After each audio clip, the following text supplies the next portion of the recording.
नमस्कार दोस्तों, आज हम लोग देखेंगे मैथ में कुछ महत्वपूर्ण प्रश्न जो कि अक्सर एग्जाम में पूछा जा रहा है। तो आइए देखते हैं पहला प्रश्न दोस्तों। एक सिपाही एक चोर को 200 मीटर की दूरी से देखता है और उसे पकड़ने के लिए दौड़ता है। सिपाही की चाल 8 किलोमीटर प्रति घंटा और चोर की चाल 6 किलोमीटर प्रति घंटा है। सिपाही चोर को पकड़ते इससे पहले चोर कितनी दूरी तय करेगा। यहाँ पे दिया हुआ है, चाल का रेशियो दिया हुआ है दोस्त। तो चाल लिख लेंगे, चाल, और चाल का रेशियो कितना दिया हुआ है। तो ये कह रहा है कि सिपाही जो है 8 की स्पीड से दौड़ रहा है और चोर जो है 6 की स्पीड से दौड़ रहा है, इस तरह से किलोमीटर प्रति घंटा। अब देखेंगे ना, चाल और दूरी के बीच में किस तरह का संबंध होता है। तो चाल और दूरी में दूसरे के समानुपाती होता है। तो चाल 4 है तो दूरी भी चाल रेशियो 3 के अनुपात में ही होगा, यही तो अनुपात होगा ना। अब हम देखेंगे यहाँ पे दूरी के बीच में अंतर कितने का है। तो 1 का अंतर है। तो 1 बराबर कितना रिप्रेजेंट किया जा रहा है, तो कह रहा है 200 मीटर। तो 1 जो अंतर है ये 200 मीटर को रिप्रेजेंट कर रहा है, यानी चोर और सिपाही के बीच में कितने का फासला है, 200 मीटर का फासला है। तो अब कह रहा है चोर कितना दूर दौड़ा होगा। तो दूरी बराबर चोर का ये 3 ही आ रहा है ना, तो 3 यूनिट बराबर कितना हो जाएगा दोस्तों। तो 3 यूनिट बराबर हो जाएगा 3 गुणे 200। बस आपको इतना कर लेना है। आगे आपका 3 दूनी 6, यानी कि 600 मीटर की रेस तय करेगा, 600 मीटर की दूरी तय करेगा, तब जाकर के पुलिस उसको पकड़ लेगा। यही पूछता पुलिस कितने दूरी में, तो पुलिस का 200 में मल्टीप्लाई कर लेते, तो 4 दूनी 800। पुलिस को दौड़ना पड़ेगा 800 और चोर दौड़ेगा 600 मीटर। उसके बाद पुलिस जो है चोर को पकड़ लेगा। Option number D. इस प्रश्न में कहा गया एक वृत्त का क्षेत्रफल 616 सेंटीमीटर स्क्वायर है। वृत्त का क्षेत्रफल हम जानते हैं क्या होता है। वृत्त का क्षेत्रफल होता है pi r square is equal to, कह रहा है कि 616 सेंटीमीटर है। हम यहाँ पे रखेंगे वैल्यू, तो आर स्क्वायर बराबर पाई का वैल्यू होता है 22/7। तो 616 गुणे 22/7 इधर जाएगा तो 7/22 हो जाएगा, ये तो होगा ना। तो 7/22 हो जाएगा।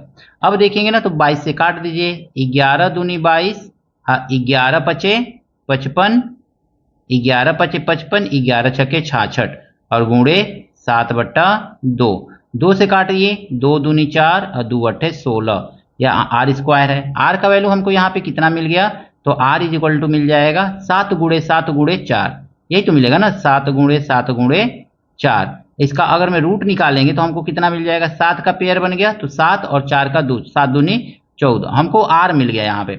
अब यहाँ पे कहा जा रहा है ना आपसे कि जीवा जो है 10 सेंटीमीटर का है। तो एक जीवा इसमें बना लीजिए, वृत्त में इस तरह से ये जीवा है, ठीक है ना, ये जीवा है। और सेंटर से कह रहा है कि ये रेडियस कितना है, तो 14 है, ये 14 है। और ये लंबवत दूरी जो होता है, ये लंब जो होता है, ये जीवा को 2 बराबर भागों में बांट देता है, इस तरह से, ठीक है।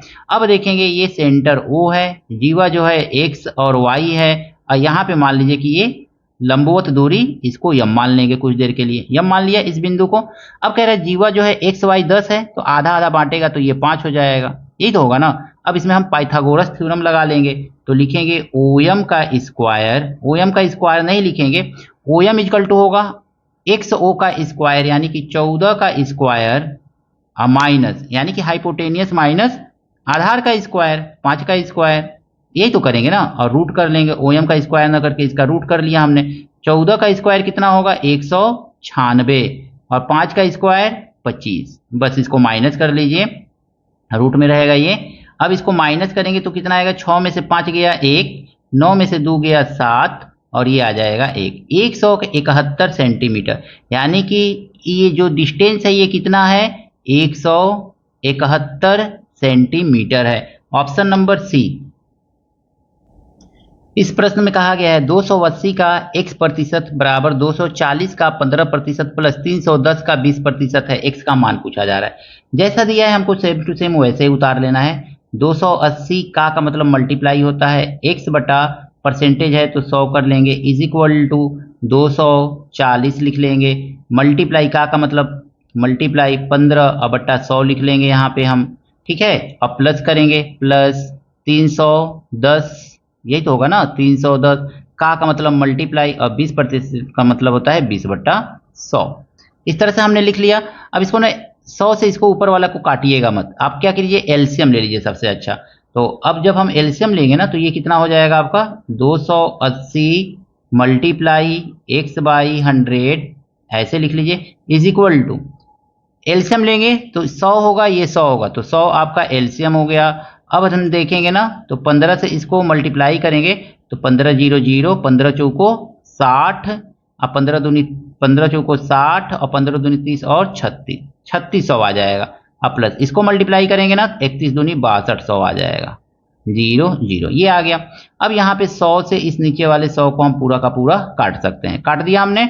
अब देखिए इसको सॉल्व कर लीजिए, ये 3600 आया है, 6200 आया है, दोनों को जोड़िए तो 1 0 2 0, 6 2 8 और 6 3 9, यही तो आएगा ना। और यहाँ से ये 280 इसके नीचे आ जाएगा, तो लिख लीजिए 280, बस आपका x का वैल्यू आ गया।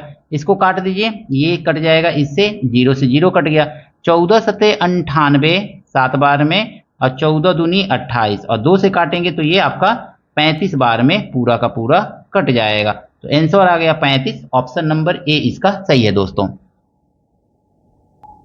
दोस्तों ये रमा बेलनाकार बोतल में स्कूल में पानी ले जाती है जिसकी ऊंचाई 12 सेंटीमीटर एवं व्यास 21 सेंटीमीटर है। यहाँ पे देखेंगे ना तो ऊंचाई दिया हुआ है आपका 12 सेंटीमीटर, 12 सेंटीमीटर, और व्यास का मतलब है आर हम फाइंड कर लेंगे, तो आर इज इक्वल टू दिया हुआ है 21/2 सेंटीमीटर, बस इतना रख लीजिए। अब कह रहा है कि उसका पानी की मात्रा ज्ञात कीजिए, यानी कि आयतन पूछ रहा है। तो बोतल का आयतन यानी कि जो बेलनाकार बोतल होता है उसका आयतन क्या होता है, तो पाई आर स्क्वायर एच होता है। पाई का वैल्यू रखेंगे कितना आ जाएगा 22/7, 22/7, गुणे आर का वैल्यू यहाँ पे क्या आएगा तो 21/2 है दोस्तों, तो लिखिए 21/2 गुणे 21/2, 2 बार लिख लेंगे हम। और एच का वैल्यू कितना है तो 12 है, तो यहाँ पे लिख लीजिए 12, ऐसे लिख लिया हमने। अब 2 दूनी 4 तिहाई 12, एक ही बार में काट दीजिए, 7 से काटिए, 7 त्रिके 21, कट गया। तो अब आयतन कितना आ गया इसका, तो सबको आपको मल्टीप्लाई करना पड़ेगा। 21 दूनी 42, 4 21 दूनी 42 और 4 46, यही तो आएगा ना। और 3 त्रिके 9, इस तरह से मल्टीप्लाई कर लीजिए सिंपली। 9 दूनी 18